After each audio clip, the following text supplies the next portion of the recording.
Ladies and gentlemen, my name is Ben and this is the Smoken Hot Confessions podcast.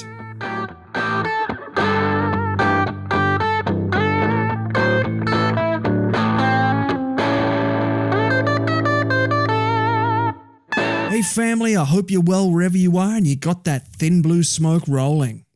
This is episode 12 of season 5. This season covers the 2019 Australian competitive barbecue circuit and includes recordings from some of the biggest and best festivals from all over this beautiful wide brown land of ours. In short, I'm going to be spending the year flying, driving, eating, walking and talking my way around Australia, and I'm bringing you along for the ride. As you're aware, I've spent a lot of time this year in the southern states working with BBQ Promoter Rob Moir. He started with 1 competition in 2018, 4 competitions in 2019, and 2020, well, I can't tell you about that until he makes it public, but it's going to be big and it will change the barbecue scene in the southern arena. For this episode of the podcast, I headed to my third comp of Rob's, Fat Drip. Fat Drip has been on my bucket list for a while now. I mean, it's a barbecue comp in the Barossa Valley, one of Australia's most famous tourist icons. Well, Rob found a way to up the ante this year by holding it at a craft brewery. Yes, you heard that right. A barbecue comp at a craft brewery in the heart of Australia's wine country. It was awesome. With summer coming up, it's time for a new favourite barbecue t-shirt, and I've got just the thing for you. Drawing inspiration from the iconic barbecue pop culture art by Gil Elvgren, the Hail Mary tee is black like all good barbecue shirts should be, comes in both men's and women's cuts in a variety of sizes, and of course, features Mary. She likes her barbecue smoky, spicy, and just a little bit naughty. Check her out now at smokenhotconfessions.com/shop. I'd also like to invite you to join us at the Smoken Hot Confessions community on Facebook. If you're looking for a group full of open-minded people who just love to help each other out, the Smoken Hot Confessions community is a great place to continue the conversation. Finally, however you listen to this episode, please subscribe, rate and review the show. It really helps me spread that barbecue love. So without further ado, grab yourself a medium rare ribeye steak and a cheeky ice cold craft beer and come behind the scenes with me at Fat Drip, the barbecue competition in a brewery in the Barossa Valley. This is the internationally awarded Smoken Hot Confessions podcast with your host, Ben Arnott. How long's it been since your last confession? Hey folks, Ben from Smoken Hot Confessions here. It's day 1 at Fat Trip down in the Barossa Valley. I've got with me right now Pig from Hockstock and Two Smoking Kettles. Good mate, how are you? Yeah, not bad. Yourself? Good man, good. So you a local guy?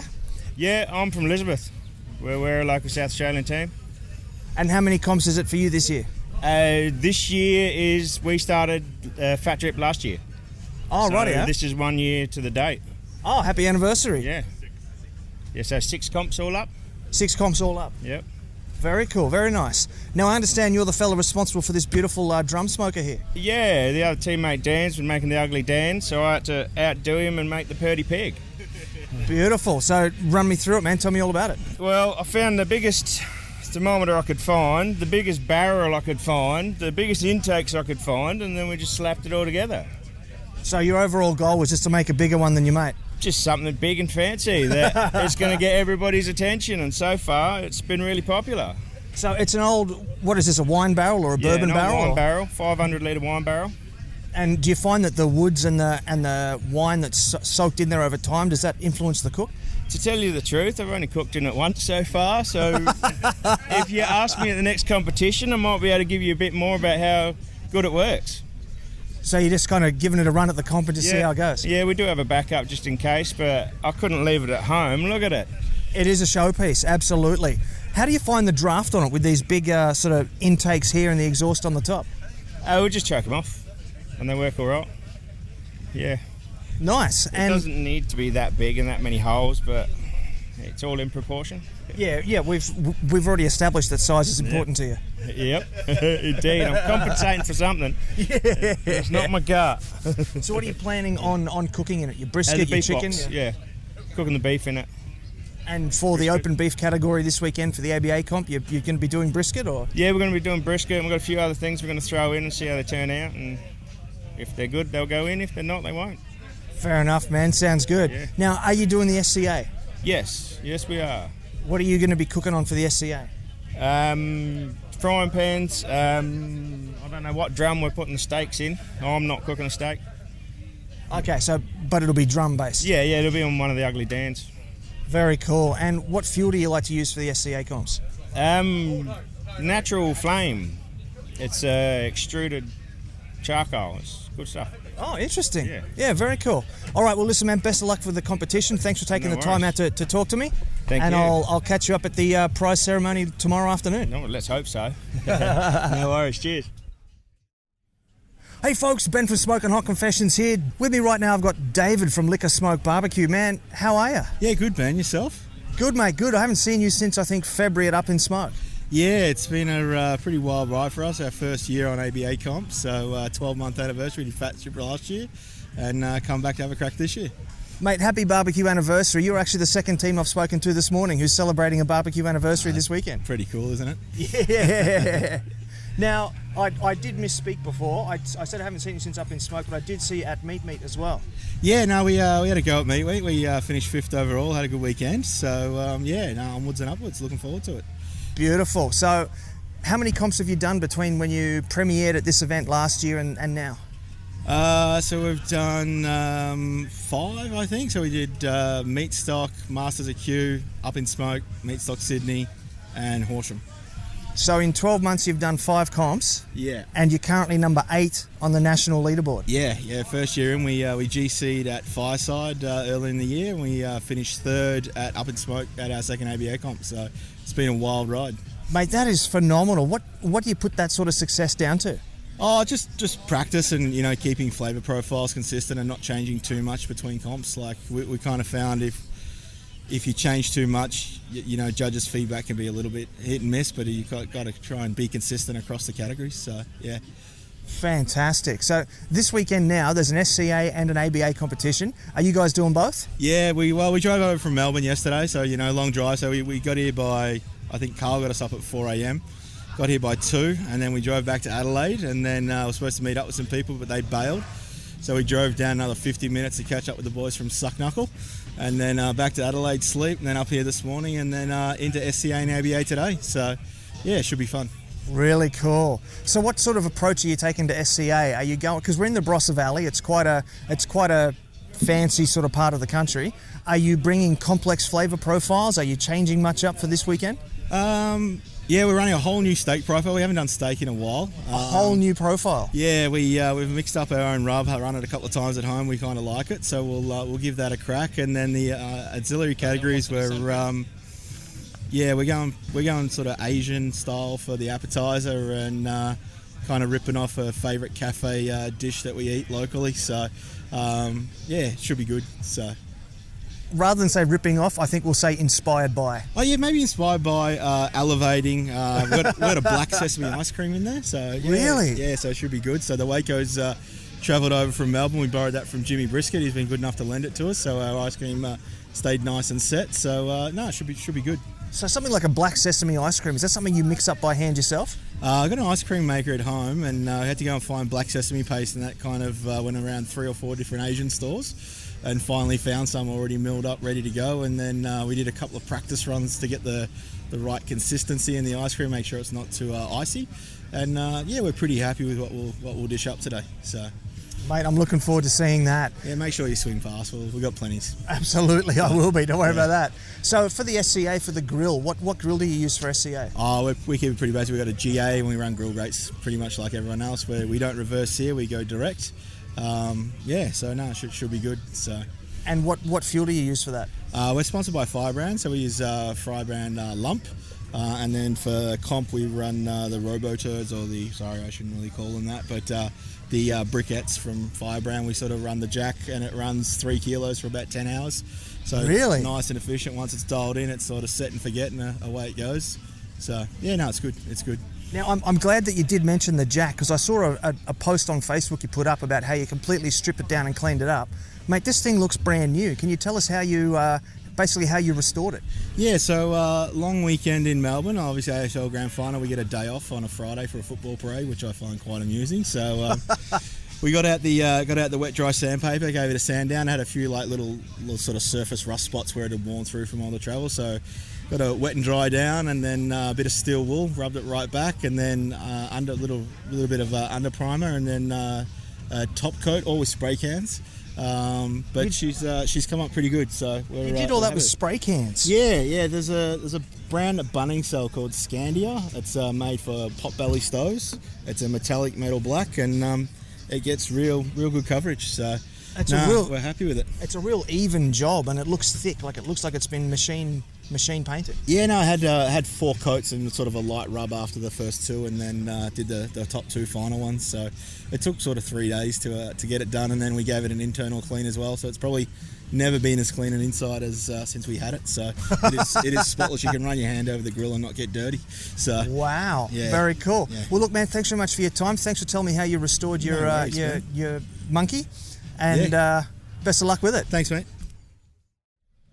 Hey folks, Ben from Smoken Hot Confessions here. It's day 1 at Fat Drip down here in the Barossa Valley. With me right now, I've got Josh from Pour Some Glaze on me. Got to say, man, that's a cool team name. It is. Sort of came about from being fans of Def Leppard, and it's one of my favourite songs as I grew up, Pour Some Sugar on Me. So one of the other lads in the team actually picked up on it, and when we were hunting for names, it came about. Yeah, sounds good, man. And I mean, a glaze basically is liquid sugar anyway, so... Pretty well. It's very fitting. Yeah. Now, I was walking past and I had to stop by and say hello. You've got a rare bird down here in this part of the country. You've got a BSG. Yeah, we don't see too many of them, but no, this made its way from Queensland a couple of years ago. We teamed up together and got a bit of money together for a mate for his 30th. That's Rick just behind us over there. And told him that he had to use the money to pick a smoker out. And it took him a while, but he ended up picking the one that he wanted, did a lot of research, and that's where we ended up with the BSG. Mate, they are great units. I first saw them, I think, 3 or 4 years ago at Brisbane Barbecue Festival, and I was just so impressed. So how do you guys find using it down here? Yeah, fantastic. Yeah, we love it. It's obviously, it takes a lot of space having the vertical capacity. It's got 5 shelves in there, including the top. And so basically we generally do brisket in the top and then use the other racks for the other categories. Fantastic. So you just sort of run all your different meats at the same temperature then? Yeah, pretty much, yeah. Obviously, it's you can only really stick with one, so you sort of mainly we're focusing on the brisket. That's what's in there, so everything else we work around it. Fantastic. Yeah. So how many comps is this for you this year then? This year, this is our 3rd. So we did Up in Smoke in February, we did Fireside in June, and this is our 3rd. Oh, so you've done all of Rob's comps this year then? We have, yeah. Well, fantastic. We didn't get to go to Horsham. Oh, right. Yeah. So we missed out on that one. I'm not sure who organised that one. I think Rob was definitely a part of that one. That was Rob, but, yep. We missed out on that one, unfortunately. It's got to draw the line somewhere, don't you? Well, yeah, you can't do them all. I wish you could.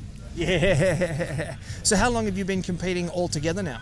Altogether, we've been probably doing about 3 years, about our 3rd year. So we sort of got the tail end of about 2017, and then through 18 and through 19. So yeah, it's about our 5th comp.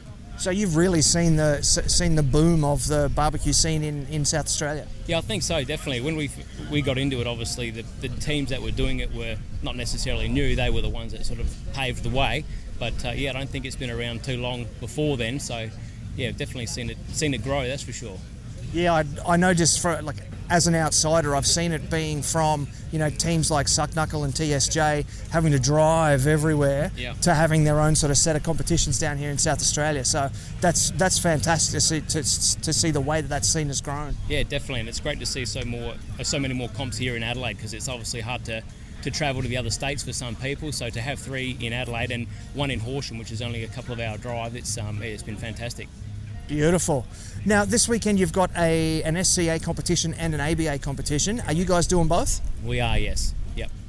So we've got breakfast and appetizer. I keep wanting to say entree, but I know that's not right. Yep. Appetizers and then steak. So that's right. Without giving away too many secrets, can you give me a bit of an idea of what you guys are cooking up this morning? Happy to tell you. So we're doing a French toast this morning with a bit of a macerated berries and maple syrup.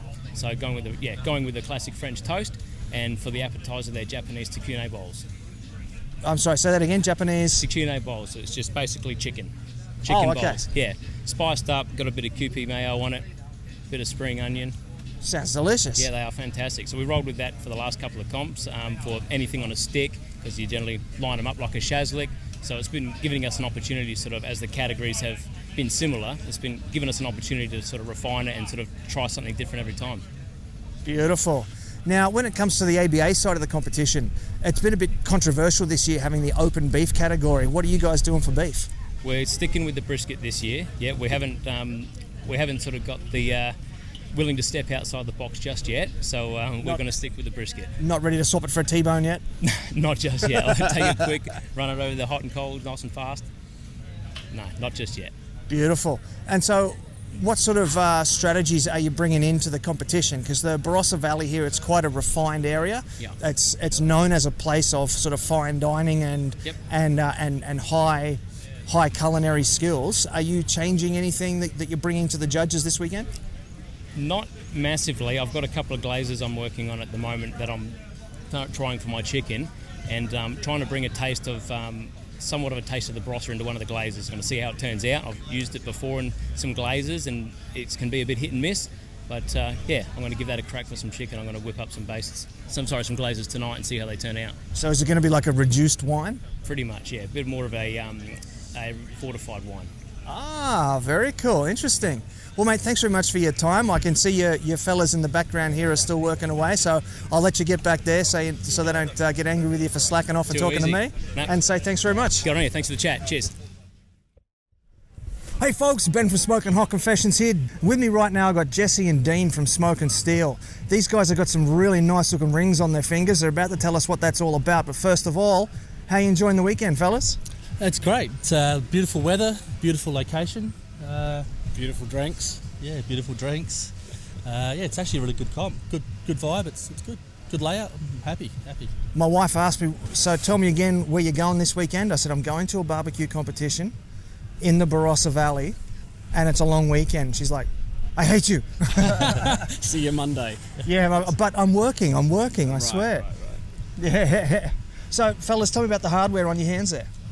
Last year we were the state cook-off points champions for Australia, so we happened to beat Steve West from Moist Barbecue by maybe 5 points, and we went to Texas and were crowned points champions. It's good. Nice. So does that mean that you won overall over in Texas, or was that the Australian overall champions? Texas, we were just mid-packers. It's a whole different game over there. It is very much so, yeah. I haven't been to an SCA competition to an SCA championships round over there, but I've been to a couple of their other competitions, their low and slow KCBS style comps. The scale of it is just incredible. Oh, it'd be amazing to get over there for something like the Royal. But yeah, last year the SCA competition in Texas, I think there was like 200 teams. So wow. It was huge. I think this year they said they got nearly 300. Yeah, it just gets bigger and bigger every year. That's so cool. Yeah, you meet a good cross-section of people over there. Like you get from people from Japan and was it Spain or Germany, Italy. Like they're just wonderful people from all over the world. The Japanese team, I think, was my favourite. Like they were just fun people to hang around. Yeah. Shogun, yeah. Oh, I met them at the Houston World Championships. Yeah, they're funny guys. Yeah, hilarious. The guy, he'd be in his 50s and he dresses up in the big cowboy hat and the 10-gallon hat. And he's hilarious, that guy. He's so cool. So tell me about your SCA hand-ins today. We're in Barossa Valley. It's wine country. It's famous for high-level, food culture. Are you guys changing anything to suit the local judges here? What's your strategy going into this? We've got a bit of a way that we work our hand-ins, especially ancillaries. We kind of just keep using similar things that we do well with and adapt them each time and change them a bit each time. But while we're doing well, we try to stick with a similar sort of ideas. We just bounce off each other and then change bits and pieces. And I'm actually looking forward to see how we go with these. We've just done some testers about 10 minutes ago, and we're pretty happy. Very happy. We'll see how they go. Yeah, but you never know. You never know how they're going to go. So it's just a fun day. So wherever we come, it's a good time, good people, good food. It's fun. So as the 2018 SCA champions then, without giving too many of your secrets away, can you give me a basic rundown of how you guys do your steaks? We just shape them, make sure the shape's good, do a few tricks to help with tenderness on them. Then we'll just reverse sear them and give them a quick sear at the end and make sure they look pretty and taste good. So is that in the drum and then on the go anywhere? Microwave. Microwave. Pellet grill. Pellet grill. And what's the other secret? No. The little gas burner over there. No, just The little kidding. gas burner. No, we do them in the drum and then steer them off on the go anywhere. Mate, sounds delicious. And are you guys doing the ABA tomorrow? We Always. are. Yeah, definitely. So what are you guys doing for open beef? It's very contentious this year. Same old. Brisket? Of course, nothing else. What? Yeah, Why change it? Why change it? Yeah. So where do you guys stand on open beef then? Are you embracing of it? Are we going to see you mix up your brisket hand-ins with a steak hand-in or a shin or something? Brisket. I think our brisket's a consistent cook, and if you pull it off right, I think you do not too bad. Brisket's the king of the beef, hand-ins, and and same with open pork. We just like sticking with the usual stuff. And, might change up and add a few bits and pieces here, but we just think to master the traditional stuff and look pretty and have it in there is what barbecue's about. So. Yeah, we play around with the SCA. That's our fun day. We get to play around with different flavours. But ABA, we've got our structured thing that we go on, and it works for us. So staying consistent then. Yeah. Very cool. Well, look, I can see from your time board behind me, we've got about 2 minutes before you guys have got to rip back in there and start doing stuff again. So I'm going to say thanks very much for your time. Thanks, mate. And best of luck you. with the competition. Thanks. Come past later if you want to try some SCA stuff. Oh, I'll be back. Don't worry about that. Thanks, Ben. Thank you. Hey folks, Ben from Smoken Hot Confessions here. With me right now, I've got Sheepdog from Hannibal Injectors. Man, how you enjoying the beautiful Barossa Valley? Yeah, it's pretty good down here, man. It's beautiful weather and stuff. It's pretty warm. It doesn't look like it's warm, but it is actually 34 degrees in our tent right now, so it's crazy. It is quite warm. I think I've brought the Queensland weather with me. Oh, 100%. When you're coming from Torquay and it's freezing cold, this is, wow. So, you're from Torquay then, so I saw you at Meat, Yeah. and now you're here again at Fat Trip. So I'm assuming that this is a reasonably local competition for you? No. So, yeah, it's a 10-hour drive to get here. And my teammates, they're from Horsham, so when we're cooking barbecue, we don't get to practice together, only in comps. So, yeah, we travel from here to there and join up and then get into it. 10-hour drive, so you can pick who failed geography at school then. Yeah, I failed geography too, otherwise I'd have heaps of money, get a plane here and everything like that. Private chopper out in the paddock. That'd be nice, wouldn't it? Oh yeah, if only we could do that. Yeah. So tell me about your SCA hand-ins today. Yeah, so our hand-in today, we handed in a, what was it? Waffles, mate. They're salted, not a salted, that was the last one.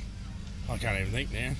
Sticky date waffles with a cream fresh, with a salted delici, a caramelised bananas, and forgot to put the hazelnuts on there, so no hazelnut.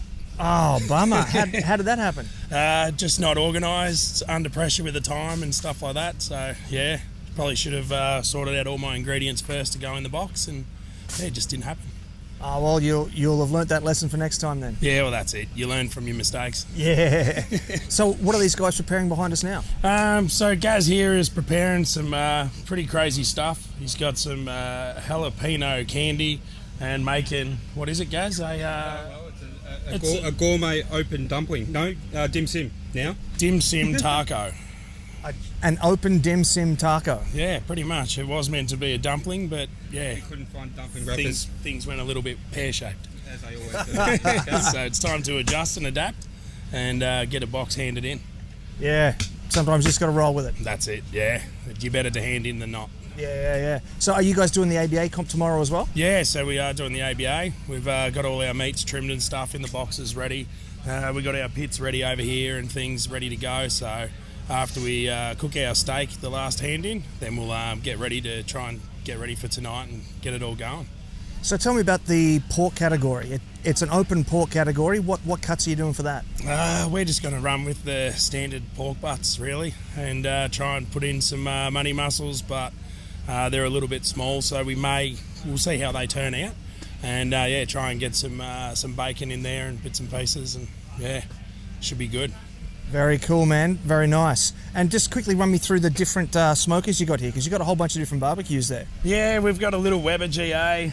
We've got a homemade drum smoker, which we call it a $20 piece of, you know what, And then we've got a gateway drum smoker. We've got an arc smoker. We've got a pellet smoker as well. We just cook on a whole different variety of things. So just to try and get it through, really.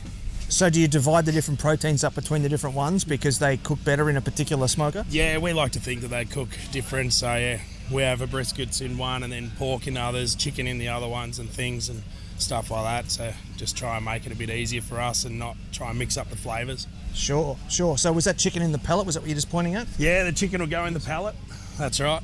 And then the $20 UDS? Yeah, the $20 UDS, that will have the pork ribs. And the arc? The arc will have the pork butts. And the gateway will have the brisket. And then we'll, when one of them comes out, we'll put the lamb into the other ones. The lamb in the drums, they don't take real long. We're talking like 20 minutes. Oh, wow. Very cool. That's pretty quick. Yeah. You got to be on the ball. So money muscles. All right, well, it looks like you're about ready to box up here for your open dim sim taco Yeah, dumplings. Good. Hang around and you'll probably get to have a taste. Mate, I absolutely will. Best of luck with it, and thanks for taking the time out to talk to me. Thank you very much. Enjoy your day.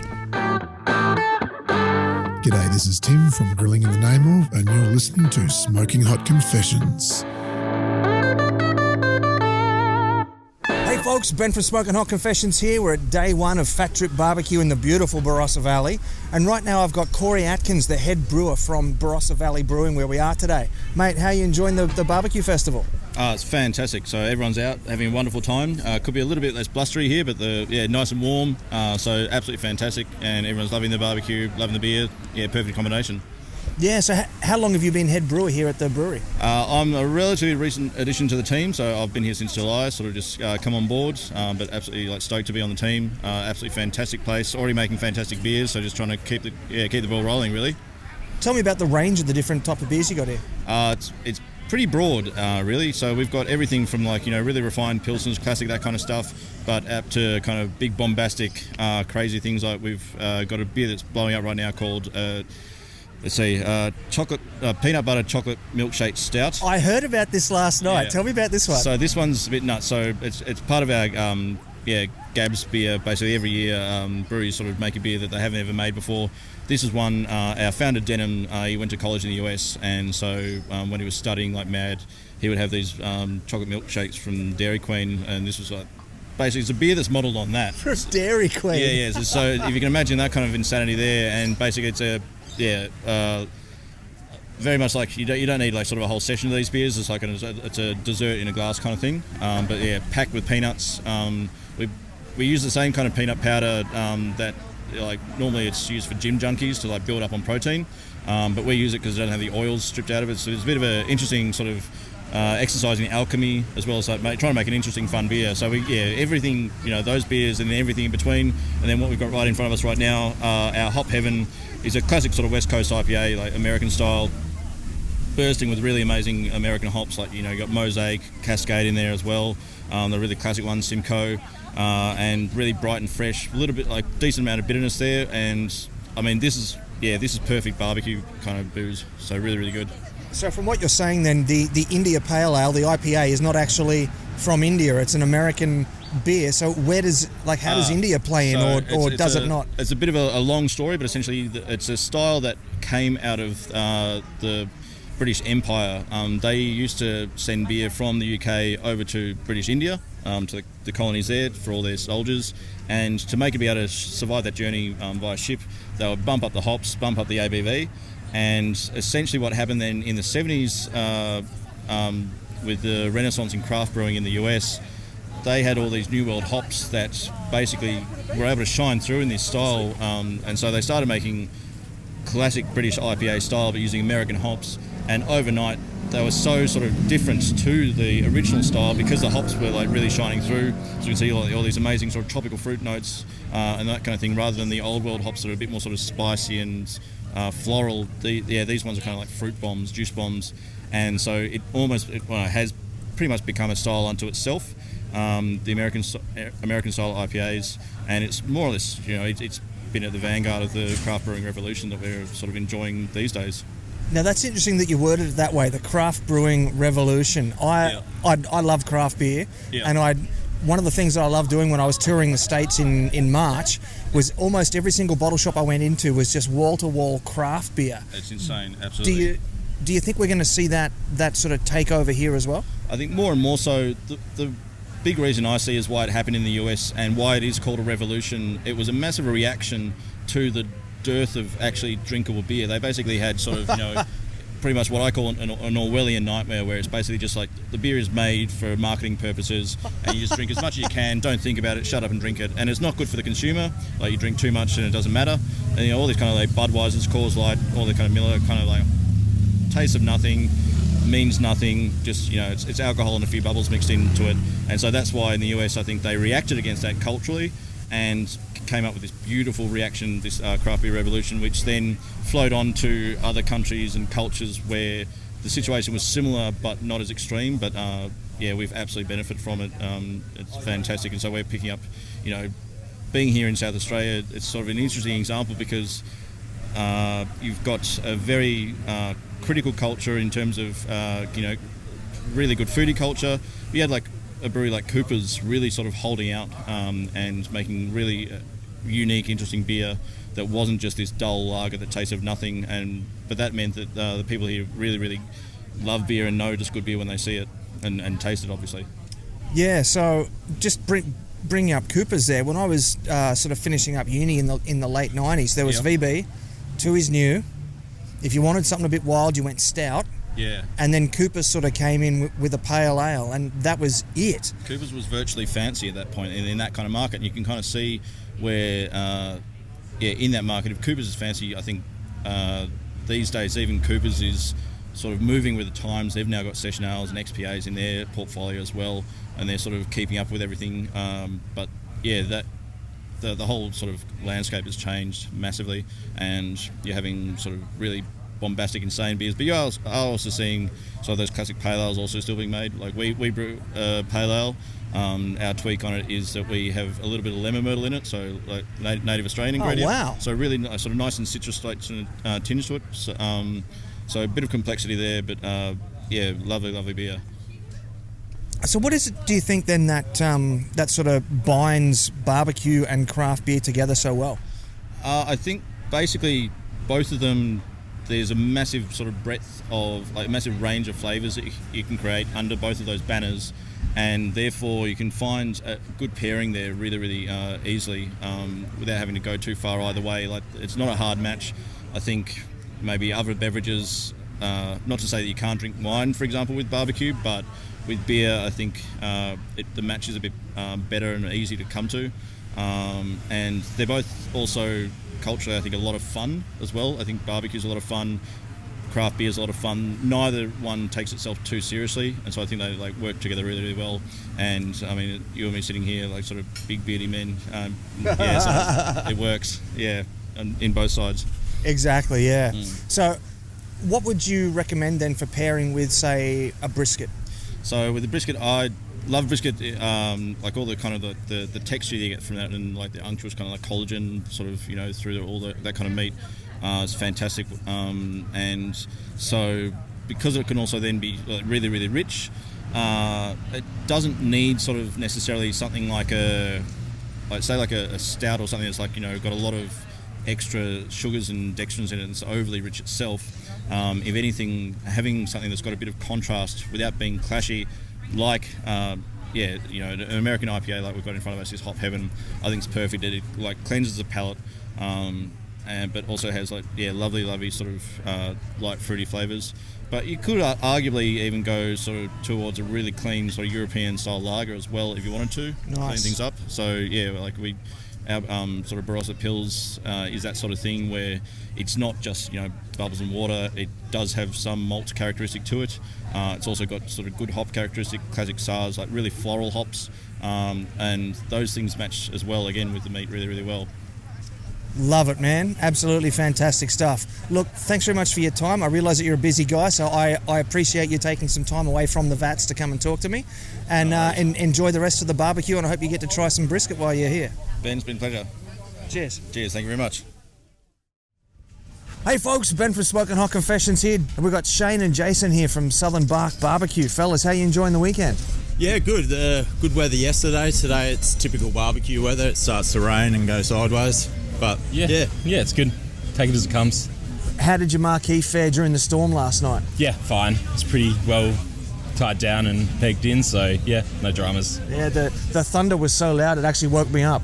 yeah, it got pretty hectic, but it didn't last very long, so yeah, it's all part of the fun. Fair enough. So how many competitions have you guys done now? This is our 10th, so yeah. Double digits today, happy days. Yeah. You're the third team I've spoken to who's celebrating an anniversary at this competition. Yeah. I've spoken to 2 teams that this is their 1-year anniversary of starting competing. Yeah, okay, yeah. And now you've hit double digits today. Yeah. So how many comps have you done this year? This is our 4th for this year. Yeah. Yeah. Do the ones in Adelaide and stuff, and then we try and travel for one over to Melbourne somewhere and try and bring back some silverware. Try. Yeah, so we went to Meet just recently, and yeah, so it was good fun. Yeah, cool. So what is it that you like so much about Rob's comps? They're just really, really relaxed and, easygoing, and he picks really pretty places to have them. Like, there's grass, there's trees, and even if it gets windy, the sun comes out later on, sort of thing. So it's all, just the whole atmosphere is really relaxed, and, this hand-ins are the same, so you don't really have to change your plan too much in that way, which is nice. He's a chilled operator as well, isn't he? Yeah, It's all pretty stress-free. For our side of it anyway, maybe not his. Yeah, he is a very cruisy dude. Yeah. Now, you got some quite individual-looking smokers here. Tell me about what you're cooking on this weekend. So we've got the ugly drum smokers. There's sort of, 44-gallon drums. The thermometer on the front costs as much as everything else together. And just got a fire charcoal basket on the bottom, a couple of cooking racks, and a little bit of a deflector, and just the Weber lids to sort of, be the top. Just to control the top with that nice vent in the roof there, yeah. So we've just done chicken. What's coming up next? Lamb. Lamb is next. So, Can you tell us a bit about your lamb? It's lamb. It's pretty standard comp box with the same usual sort of cuts that you see a lot around the place, and so it's nothing too crazy. Just sort of trying to do what we do and try to do it as well as we can. Are you going to go for a bit of a sort of a traditional roast lamb sort of flavour, given that we're in a rural location, or are you going with regular competition flavour profiles? Somewhere in between. So we did a couple of different practices recently, and one of them was very roast lamb, so one was the other way. So sort of took the things we liked from each of them and really just going to try to focus on the doneness and texture, and hopefully that overall impression can sort of, push it a little bit further and the whole eating experience. That's a good plan, man. Solid plan. Yeah. So what's coming up for you in the rest of the year then? There's only a couple of months left, only a couple more comps on the calendar. I think this will probably be our last comp for the year, so we really just sort of putting everything we can in today, and then from there, head towards Christmas. We're going to get together and cook some hams. Nice, sounds fantastic. Well, look, best of luck with the rest of the competition. Thanks for taking time out to talk to me, and thanks for being on the show. No worries. Look forward to seeing it. Hey folks, Ben from Smoken Hot Confessions here. Frank from the Brisket Club, man. How are you enjoying yourself? Yeah, really well. We're having a good time. Cook's going well so far. The weather's been a little bit hectic with the wind and everything, but we managed to keep it all together. So, yeah, we're about halfway through. We've got first hand done, and everything's cooking. So, we've done all the hard stuff. I think we just got to get it in the box and make it look nice. So, yeah. So you've put in all the work now. It's just the time just to get it across the line. Yeah. The finishing touches make it look pretty. All those extra points you might get for presentation. So, yeah, it's all going well, but got to hold it together for these last couple of categories. Yeah. Yep. And the rain's going to keep the dust down, so you're not going to get all that extra texture inside your box. Yeah, we've had dust. We've had flowers from the trees around, just sort of blowing through the site. So you might find a few white flowers in the box. Well, the SCA was yesterday, so we might get disqualified. There were so many edible flowers in those boxes. Yeah. I saw a lot of that getting around yesterday, but hopefully the white flowers stay out of the box today. Yeah. So tell me about the Brisket Club. How did the team come together? We did an amateur comp earlier in the year with a couple of friends. We won that. As part of the prize, we got entry into Fireside. So we did that with those guys as well. We decided to do this one just me and my wife. They just recently had a child, so we sort of thought, well, we'll keep doing it, but we'll go it alone. There's a few other couples that, Piers and Jill, they do pretty well. No beard required. Just shout out to them. They do pretty well. So they inspired us to have a go ourselves. So yeah, we thought, let's do it. We'll have a crack. So here we are. First time as a married couple. We haven't had too many arguments today. So I was going to ask, how does that go? Because I think as a married couple, I think competition barbecue will either make you or break you. So. There's been some testing times during practice. There's been a few testing moments, but it's usually around the chicken scraping the skin time that the arguments happen. But we've been good today. We've been really organised. So we haven't had too many little things go wrong or any reasons to have any arguments, so it's been good. Fantastic. Now, you were one of the judges at Meat. So I want to ask you, how has that judging experience, what was that, about 6 weeks ago or something? Yeah. How has that informed your cook for this competition? It's really helpful, I find, having done it. I've judged a couple of times now. You see what's coming through from the good teams, and you see you sort of get the taste of what they're aiming for, what flavours they're using, sauces, glazes, rubs. You get a good idea of where you should be with your flavours. So I think it's really beneficial as a team to have judged. And I mean, the sort of stuff that we got served up was just incredible at Meat. So it's very helpful. I encourage anyone who wants to do a judging course to absolutely do it. So yeah. So it was informative and inspirational. Absolutely, yeah. I mean, a lot of stuff was coming in, and we thought, okay, this is where we need to be. We may not be up that level, but it gives us something to aim for, and hopefully we can get around the top one day. I'm sure you'll get there, man. Yeah. So just quickly tell me, what smokers are you cooking on this weekend? Yeah, I got 2 of the Argo Well drum smokers. Haven't used them a lot in the past, probably only over the last 6 months. I bought my first one and borrowed another one. I've got a GMG pallet smoker, a Jimbowie, which I've had for about 4 years, which sort of got me into barbecue. It was a good way to get into it because it just gives you consistent results. I'm not playing around sort of too much with fire, and didn't have a lot of time for that. So the GMG's been really good to kind of get me going. But now with the drums, a bit more charcoal and wood and stuff like that, I'm getting into some different flavours, probably a bit better flavours with the charcoal, I find. So yeah, the drums are just been excellent today. They've just been sitting on a nice 250, 275, and even with the weather, it's just sort of cruised along nicely. So I love them. Yeah. Beautiful, man. That's what you want. Nice, stable cook. Yeah, it's been good. So good drums. A lot of people using them. Nearly every site's got a drum or two. So I think I have noticed that. I think almost everyone has at least one drum. Yeah. So a few pallets around as well, which is good to see. But like the beef, lamb, pork, stuff like that, I'll try and do in the drums. We did our chicken in the GMG just because it was a quick cook, and but loving the drums. So yeah, give it a go. Great stuff, man. Look, lamb's coming up. I'll let you get back inside and get on with that. Yeah. Thanks for being on the show. Thank you very much. Enjoy it. Best of luck with it. Thank you. Thanks, mate. Hey folks, Ben from Smoken Hot Confessions here. It's day 2 at Fat Trip, and I've managed to get 5 minutes with Rob, the promoter of Fat Trip. Man, how are you enjoying the weekend? I am enjoying it, Ben. Thanks very much. The weather change freaked me out a little bit, but it's settled down. Yep. Yeah, that thunder that came through in the middle of the night last night, that actually literally woke me up in my sleep. Same here, yep. I did chuckle though when I woke up, but it is kind of a thing now synonymous with my comps, I guess, is a bit of bad weather. Don't say that. So, man, tell me a bit about how many comps you've put on this year. So this year I've done 4 SCA, ABA back-to-back weekends. So this is the last one. So they've all gone quite well from my perspective. I'm pretty happy with them. And so 4 double competitions? Yes. So we did Up and Smoke in February in Adelaide at the Caravan and Camping Show, as you know. Then we did Fireside at the Red Rock and Ribs Festival at Morphettville Racecourse in Adelaide. We did Meat in my hometown, Horsham. And then we've got this one in the Barossa Valley today and yesterday. Yeah. That's got to be a lot of work, man. What sort of goes on in the background that we never see? It was a fair bit of, I guess, liaising. So this one, as an example, we had to switch venues on short notice. So about a month ago, we lost the other venue. So yeah, with a bit of help from some locals in the barbecue community here, we got onto this venue and obviously had to come here and meet with them, talk to the council. We had to go through liquor licensing to get their capacity expanded so we could have it. The site wasn't quite big enough, so we've got some land of the councils either side of the site. There's a fair bit of work in that regard. And then it's just, I guess, the logistics of it. I do it all on my own. I still work full time, foolishly maybe.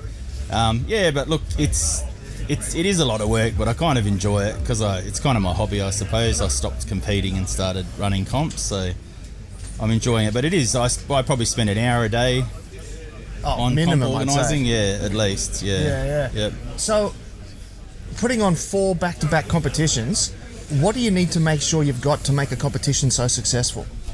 Yeah, well, I guess for me, like when I decided to start doing them, my focus was the competitors. So I was a competitor for a long time, and obviously, there were comps you really enjoyed, and there were comps that had these little niggly issues. So I guess I was very keen to focus on it from the competitors' perspective. So I don't really have any interest in running a festival or selling tickets to something. I guess my approach is if there's an event on and they want a barbecue comp as an attraction, then that's the space I'm sort of in.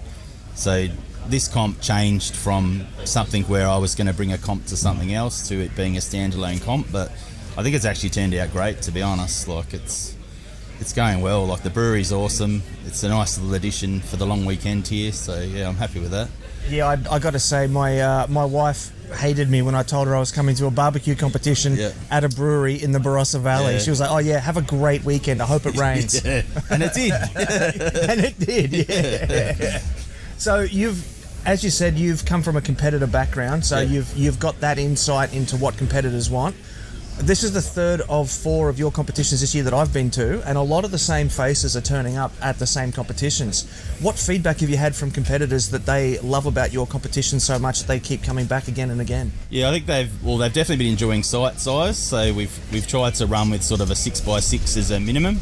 Not everyone's got that this time, but it hasn't really mattered as it turns out. We had 6x6 for the people that had to have it, and others that could do with less. So site size definitely. I guess facilities, like access to facilities, like I've tried as much as possible to have a good surface. So we've done pavers, really nice grass, sort of all right grass, and then today we've got a bit of a mix of grass and gravel, I guess. But yeah, I guess I'm just trying to focus on ease. Like I think they need to be close to their vehicles and stuff like that. Like a lot of people sleep in their cars or they keep stuff in their cars. So yeah, I guess I've haven't really formalised it in a checklist, but in the back of my mind, all those little annoying things. Access has been another big thing. Like I've tried to avoid having any restrictions on coming and going. So I've done a few comps where if you leave, you can't get back in till 6 a.m. and things like that. Yeah, wow. So we haven't really had any of that this year. So that's been a big thing for me. I have between comps too. Like I've got a little Facebook group for the teams that have been in my events. So I'll ask them questions, and like they'll pick categories and. We'll talk about what changes we want or any suggestions and things like that. So that's how we ended up with the Jaffles category at Up in Smoke for the first time. Yeah, SCA, that was great. And this time we've done breakfast for this event yesterday. And that was a new one. That was the second choice on the poll we ran behind Yabbies, but we couldn't really organise Yabbies for this one. But we've got that'd be awesome. We've got that on the drawing board for a future one for sure. Yeah. So you're in like sort of constant close contact with the teams then? Yeah, pretty much. Yeah, and the judges actually. Yeah, so I try and get a bit of feedback from them. So. Yeah. That's great, man. That's so good. It's easy to see why your comps are really picking up down here in South Australia and Victoria. So, yeah, they definitely are. So yeah, we've got at least the 4 next year, and I have proposed some others. So we'll just see. You're going to go more than 4? Yeah, we actually back in July I pitched 7. So 7. So we've dropped one of those off already, but we'll see what happens. That's exciting. Yeah, it should be good. Yeah. Look, man, thanks so much for your time. They're getting ready for the next hand-in, so we're going to have to get out of here. This is the hand-in table. It is. So thanks so much for your time. Thanks for coming. Cheers. And thanks for putting on a ripper competition. No worries, you're welcome. Cheers. Got a project you'd like to work on with the SHC team? Shoot Ben an email on ben@smokinghotconfessions.com and let's have a conversation. Thank you very much. I want to start off by acknowledging Jackie and Denham, the owners of the Barossa Brewhouse, for having us here over the weekend. That came at relatively short notice. Rob had another venue lined up, but unfortunately had to move at relatively short notice. And so we really want to thank them for letting us come here this weekend. It's been a great venue, and I think you all have enjoyed it. I certainly have, and so we'll get on without any further ado. I also want to thank their son Phoenix, who really helped out in unboxing and boxing stuff up for us today. All right, so Fat Trip BBQ Competition chicken results. Starting at number 10, the Smoking Crew. At number 9, the Brisket Club. At number 8, the Stakeholders. Tied for number 6 are Lick of Smoke Barbecue and Butcher's Axe Barbecue. At number 5, Sharkaholics. Number 4, Secondhand Smoke Barbecue. Okay, now the prize winners, and they'll come up and collect their trophies from the lovely Laura, are the Smoking Joint in 3rd place.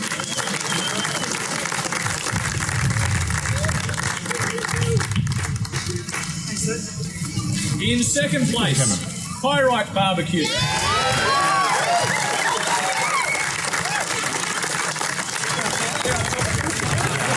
And in 1st place for chicken, Smoken Steel.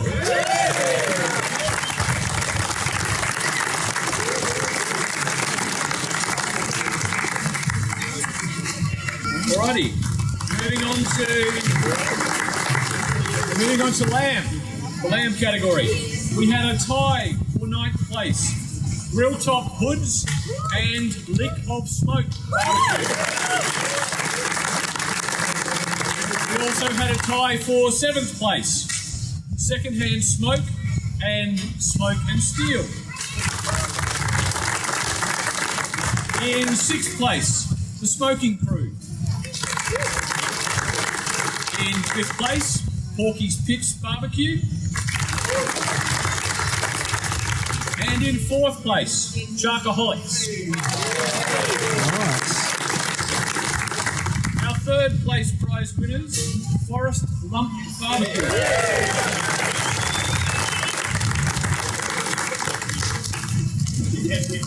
In 2nd place, Fahrenheit 205.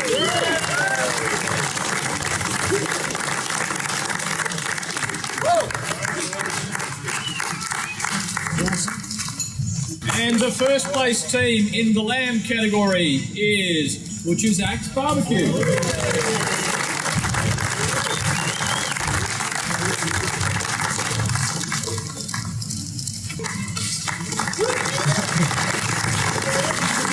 Okay, next up is pork. Tied for 9th place, Fahrenheit 205 and Smoky Pasture Barbecue. In 8th place, Cannibal Injectors. In 7th place, Great Southern Q. A tie again for 5th place, the Smoke Syndicate and Butcher's Axe Barbecue. In 4th place, Forest Lump Barbecue. 3rd prize winners for pork are Smoken Steel.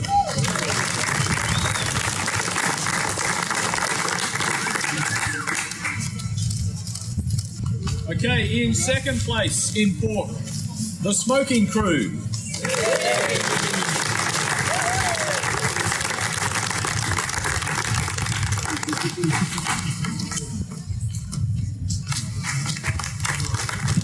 And your 1st place winners for the pork category, the Stakeholders.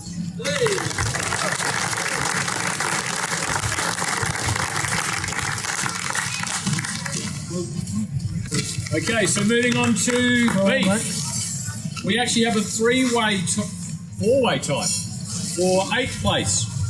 Southern Bark BBQ. Pot, stock and 2 smoking kettles.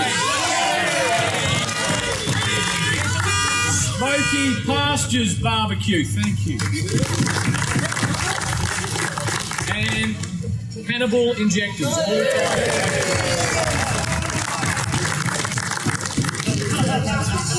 In 7th place, Motley Q. In 6th place, Forest Lump Barbecue. In 5th place, Fahrenheit 205. Almost screwed it up. In 4th place, Butcher's Axe Barbecue. So, in 3rd place winners for beef, the Smoke Syndicate, sorry.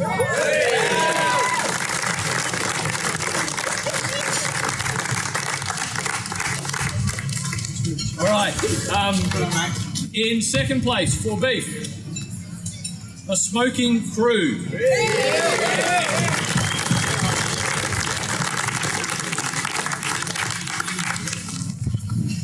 Okay, and 1st place winners for beef. What's your beef?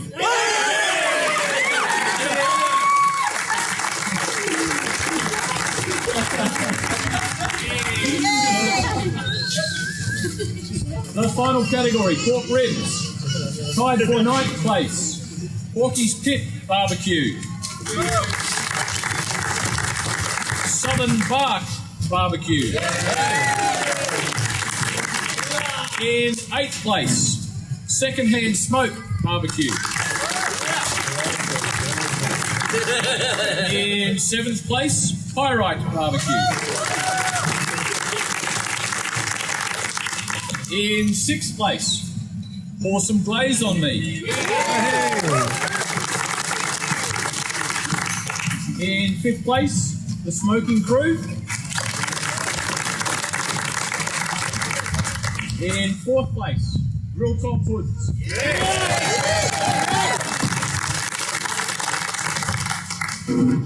3rd place prize winners for pork ribs, Smoken Steel.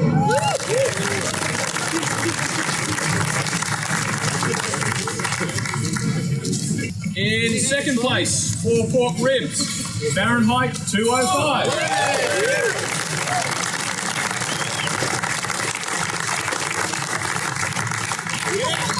Amazing. And the 1st place prize winners for the pork ribs category are Butcher's Axe Barbecue.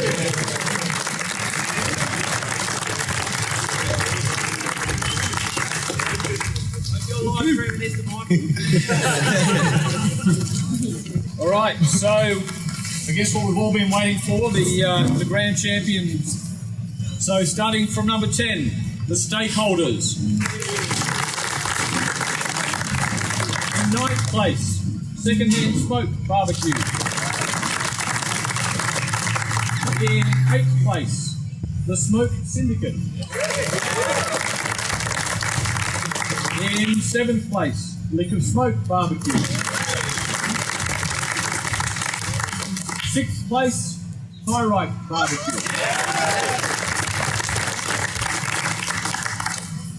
5th place, Forest Lump Barbecue. 4th place, Smoke and Steel. 3rd place, Fahrenheit 205.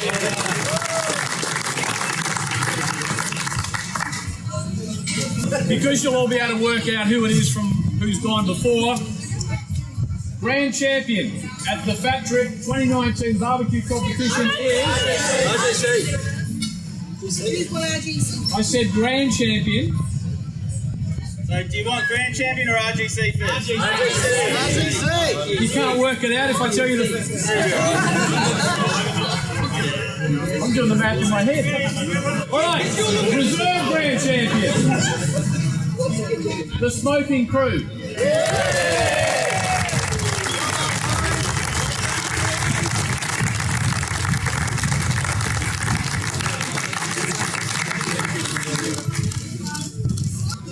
And your grand champion, Butcher's Axe.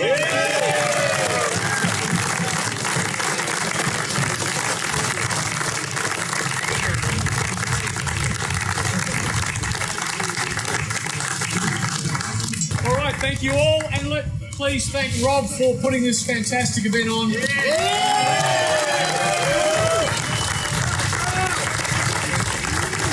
See you all back here next year.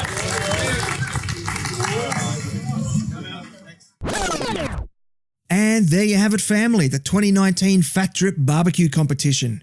Huge congrats go out to Smoking Crew and Butcher's Axe on their RGC and GC winnings.